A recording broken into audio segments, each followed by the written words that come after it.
मिली है। लेकिन आप विडंबना ना देखिए, हमने दशकों तक उसके महत्व को नहीं समझा। दुनिया में से कितने ही उदाहरण हैं जहां विदेशी हमलावरों ने राष्ट्रीय पहचान से जुड़े स्थलों को नष्ट किया, लेकिन जब उस देश के लोगों को मौका मिला, सबने साथ आकर अपनी पहचान को फिर से सहेजा, फिर से संवारा, पुनः प्रतिष्ठा की। लेकिन हमारे यहां राष्ट्रीय स्वाभिमान से जुड़े विषयों पर भी राजनीति होती रही। सोमनाथ खुद इसका सबसे बड़ा उदाहरण है। आजादी के बाद पहले दायित्वों में से एक था कि सोमनाथ मंदिर का पुनरुद्धार करते। इसलिए सरदार वल्लभ भाई पटेल और डॉक्टर राजेंद्र प्रसाद जी, उन्होंने इसके लिए इतने प्रयास किए। लेकिन हम सब जानते हैं, उन्हें इसके लिए नेहरू जी द्वारा कितना विरोध झेलना पड़ा था। मैं आज इसके विस्तार में नहीं जाऊंगा, लेकिन ये सरदार साहब की इच्छा शक्ति थी कि इतने विरोध के बावजूद सरदार साहब डिगे नहीं। सोमनाथ मंदिर का पुनर्निर्माण भी हुआ और देश ने सदियों के कलंक को भी धो दिया। साथियों, दुर्भाग्य से देश में ऐसी शक्तियां आज भी प्रभावी हैं जिन्हें राष्ट्रीय स्वाभिमान से ज्यादा तुष्टीकरण जरूरी लगता है। राम मंदिर निर्माण जैसे अवसरों पर भी हमने देखा है किस तरह राम मंदिर निर्माण का भी विरोध किया गया। हमें ऐसी मानसिकता से सावधान रहना है। इस तरह की संकुचित राजनीति को हमें पीछे छोड़ना होगा। हमें विकास और विरासत को साथ लेकर के आगे बढ़ना होगा।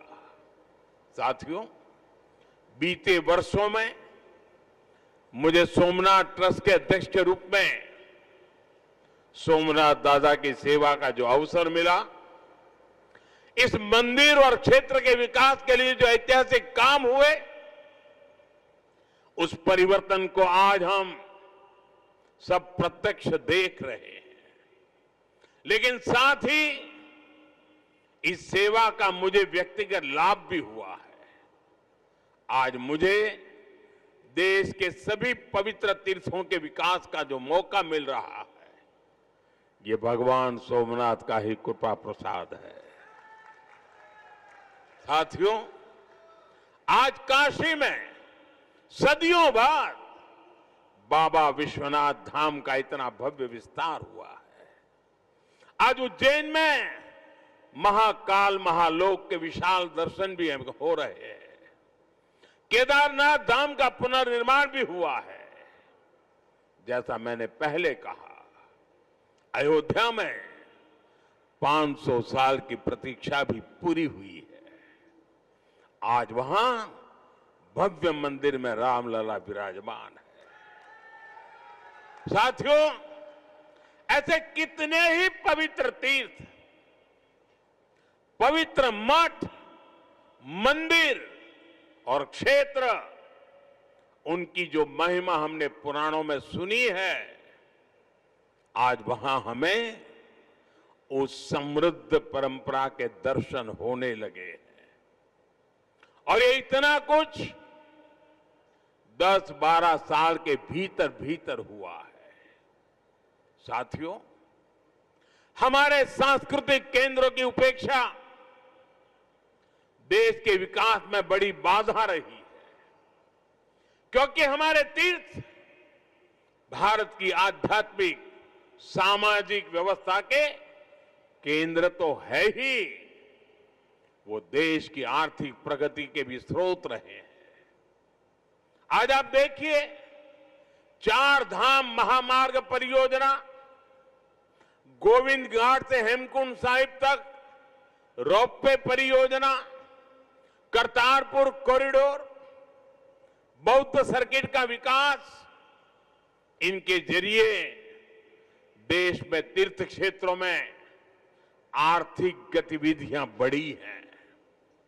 सोमनाथ परिसर भी इसका एक सशक्त उदाहरण है। आज सोमनाथ मंदिर ट्रस्ट से सैकड़ों परिवार जुड़े हैं। हजारों लोगों का जीवन इस क्षेत्र से जुड़ा हुआ है। देश दुनिया के कोने कोने से जो लोग यहां आते हैं, वो गुजरात के बाकी हिस्सों में भी जाते हैं। इससे प्रदेश और देश में प्रगति के नए द्वार खुलते हैं। साथियों, हमारी आस्था हमें जीवन जीने का तरीका भी सिखाती है, क्योंकि हम मानते हैं सर्वम खलिद्वम ब्रह्म, अर्थात सृष्टि का हर एक घटक, इस संपूर्ण प्रकृति भी ईश्वर का ही स्वरूप है। इसलिए हमारी आस्था नदियों में भी है, वृक्षों में भी है। हम जंगलों को भी श्रद्धा की दृष्टि से देखते हैं। हम पर्वतों में भी पवित्रता का भाव रखते हैं। और आज जब दुनिया प्राकृतिक जीवन शैली की ओर लौट रही है, हमें हमारी शक्ति को भी पहचानना होगा। हम हमारे तीर्थों और मंदिरों के विकास के साथ साथ उनकी गरिमा के लिए जागरूक होना होगा। हमें ऐसा जीवन अपनाएं जिससे प्राकृतिक और पर्यावरण की रक्षा हो। साथ ही हम हमारे पुण्य स्थलों को पूरी दुनिया के लिए एक उदाहरण के रूप में विकसित करें। हमें इन संकल्पों को अपनी आस्था से जोड़कर जीना होगा। साथियों, जब नई पीढ़ियां अपने इतिहास, अपनी आस्था और अपने सांस्कृतिक मूल्यों से जुड़ती है, तब राष्ट्र का आत्मबल और मजबूत होता है। आज भारत जिस आत्मविश्वास के साथ आगे बढ़ रहा है, उसमें हमारी सांस्कृतिक निरंतरता की भी बहुत बड़ी भूमिका है। आधुनिक और विरासत, आधुनिकता हो या विरासत हो, भारत में इसे कोई अलग नहीं कर सकता। भारत में एक दूसरे के विरोधी नहीं है। ये साथ साथ आगे बढ़ने वाली शक्तियां हैं, एक दूसरे में प्राण पूरने वाली शक्तियां हैं। सोमनाथ हमें याद दिलाता है कि कोई भी राष्ट्र तभी लंबे समय तक मजबूत रह सकता है जब वो अपनी जड़ों से जुड़ा रहे, जब वो अपनी विरासत को आने वाली पीढ़ियों तक उसी श्रद्धा और विश्वास के साथ उनके हाथों में सुपुर्द करे। 75 वर्ष पहले जब ये पुनर्निर्मित सोमनाथ मंदिर में 75 वर्ष पहले प्राण प्रतिष्ठा हुई थी, तब भारत ने एक नई चेतना यात्रा शुरू की थी। आज 75 वर्ष बाद वही यात्रा और अधिक व्यापक रूप में हमारे सामने है। हमें इसे नई ऊंचाई पर लेकर जाना है। हमारे संकल्पों को पूरा करने में दादा सोमनाथ का आशीर्वाद हमेशा हमारे साथ रहे, यही प्रार्थना है।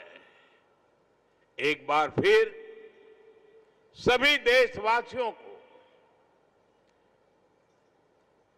विरासत में विश्वास करने वाले हर नागरिक को, आप सभी को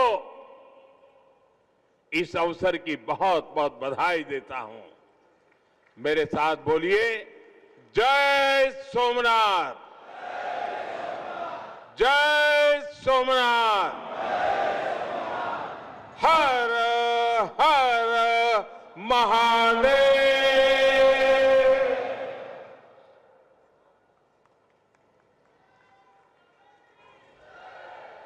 बहुत बहुत धन्यवाद माननीय प्रधानमंत्री जी, आपके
नमस्कार, इंडिया न्यूज